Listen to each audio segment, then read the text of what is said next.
साथियों, आपने अभी देखा होगा, न्यूज़पेपर में पढ़ा होगा, टीवी पर देखा होगा कि अभी 27 फरवरी को राज्यसभा के चुनाव हुए थे और उसमें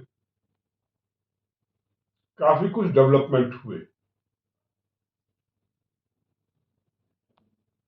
डेवलपमेंट कि कौन चुने गए, कौन हार गए, वो एक अलग मुद्दा है, परंतु एक डेवलपमेंट जो मुख्य रूप से हुआ और जिसकी बहुत चर्चा हुई, वो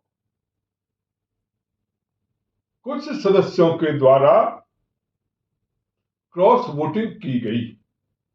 अर्थात जिस पार्टी को वो बिलोंग करते थे और उस पार्टी ने जो कैंडिडेट खड़े किए थे, उनको उन्होंने वोट न देकर दूसरी पार्टियों को वोट दिया।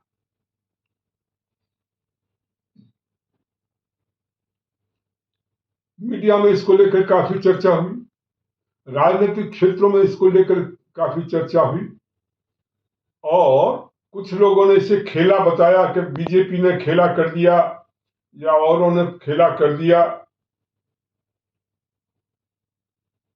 परंतु इसके कारण पर कि ये क्यों हुआ, कैसे हुआ, उसके पीछे असली कारण क्या है, इसके बारे में कहीं किसी ने चर्चा नहीं की।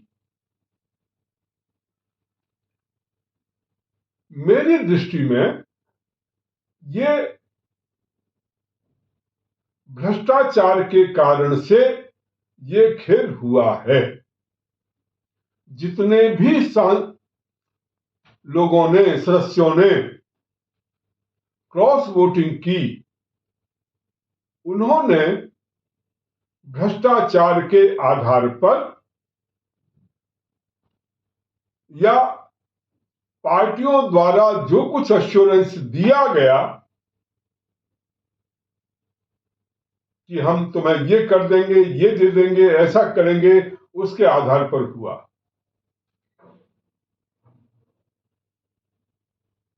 क्या ये जितना भी खेला हुआ वो बिना भ्रष्टाचार के था?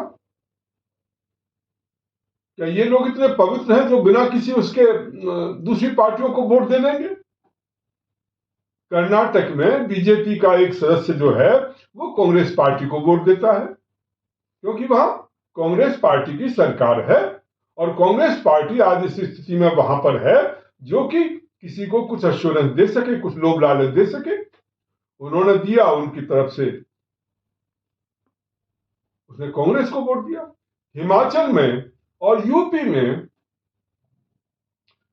हिमाचल में जो कांग्रेस के सदस्य थे, विधानसभा सदस्य या एमएलए, उन्होंने जो है बीजेपी को वोट दिया। और उत्तर प्रदेश में समाजवादी पार्टी के जो एमएलए थे और कांग्रेस के भी और दूसरे सदस्यों के द्वारा जो है वहां पर क्रॉस वोटिंग की गई। तो ये जो कुछ चल रहा है, ये सब कुछ भ्रष्टाचार के आधार पर चल रहा है और इसके पीछे बिल्कुल भ्रष्टाचार है, इसके अलावा कुछ नहीं है। परंतु दुर्भाग्य की बात है, सारी बातें की जा रही हैं लोगों के द्वारा। ये भी कहा जा रहा है कि जी आने वाले चुनावों में इस चीज का बड़ा प्रभाव होगा, बीजेपी को इससे फायदा मिलेगा, ये होगा, वो होगा, ये पार्टी टूट गई, वो पार्टी टूट गई। परंतु इसके पीछे जो भ्रष्टाचार है उसकी बात कोई नहीं कर रहा और उसकी कोई निंदा भी नहीं कर रहा।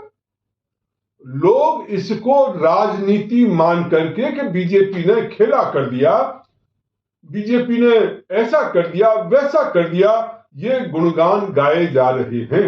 और कोई व्यक्ति, चाहे वो मीडिया में हो, चाहे दूसरे लोग हों, कोई उनके द्वारा इस भ्रष्टाचार की बात नहीं करता कि ये भ्रष्टाचार इसके मूल में है और इस ढंग की राजनीति नहीं होनी चाहिए। और यदि इसी का नाम राजनीति है तो फिर भ्रष्टाचार किसे कहेंगे, बेईमानी किसे कहेंगे, उसके बारे में कोई चर्चा नहीं करता। और यदि पार्टियां भ्रष्टाचार के आधार पर, बेईमानी के आधार पर आगे बढ़ती हैं तो उसे आगे बढ़ना माना जाए या उसका पतन माना जाए, आज ये कोई कहने को तैयार नहीं। पर राष्ट्रवादी पार्टी इस पूरे भ्रष्टाचार के इस तंत्र की निंदा करती है और हम कहना चाहते हैं, होना यह चाहिए कि ये पार्टियां इस भ्रष्टाचार को रोकने के लिए नियम कानून बनाती, परंतु ये तो इसको खुला रखना चाहती हैं जिससे कि वो और खुलेआम भ्रष्टाचार कर सके।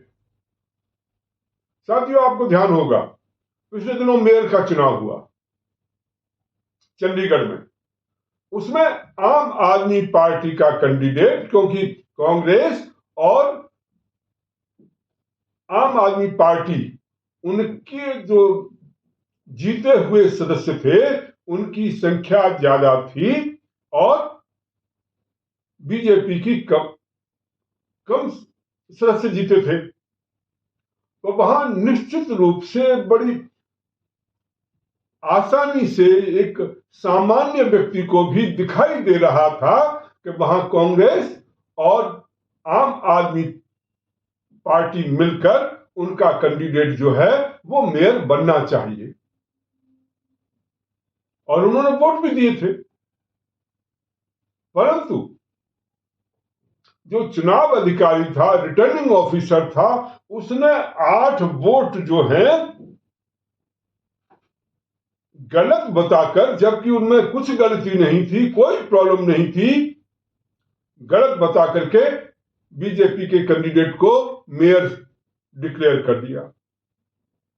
क्या ये बीजेपी के नेता जानते नहीं थे कि ये जो कुछ हुआ है वो गलत हुआ है और इसके पीछे भी भ्रष्टाचार काम कर रहा है?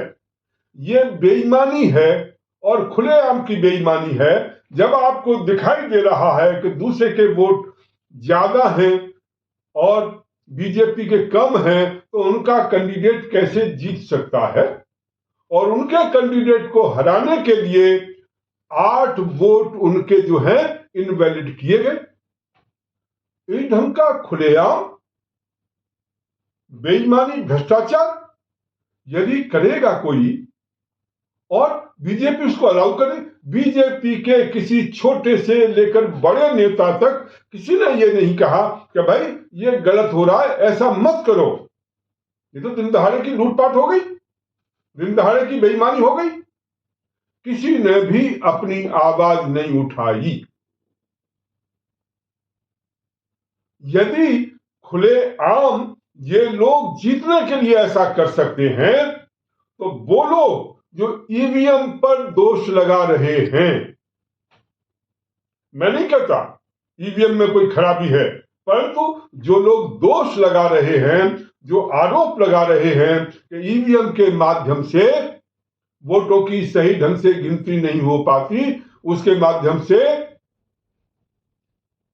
जो सत्ता में पार्टी है उसको फेवर किया जाता है, तो जब यदि इस ढंग से खुलेआम आप इस ढंग का काम कर रहे हैं और कोई नेता बीजेपी का नहीं बोल रहा, प्रधानमंत्री से लेकर के और चंडीगढ़ का जो बीजेपी का अध्यक्ष था, किसी ने कुछ नहीं कहा, सब ने चुपचाप वो स्वीकार कर लिया और सब इस बात पर खुश हो रहे थे कि उनका मेयर बन गया।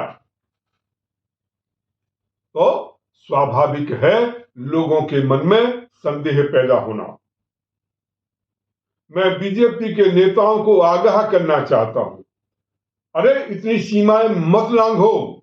यदि सीमाएं लांघ करके आप ये काम करोगे तो आने वाले समय में आप यदि सही भी कर रहे होगे तो भी आपके उस विजय पर लोग उंगलियां उठाएंगे, संदेह करेंगे और ये संदेह वाजिब होगा, क्योंकि जब आप इस ढंग से कर रहे हैं इतने वोटों में इतनी धांधलेबाजी खुलेआम कर रहे हैं, तो उसमें तो फिर क्या कहना।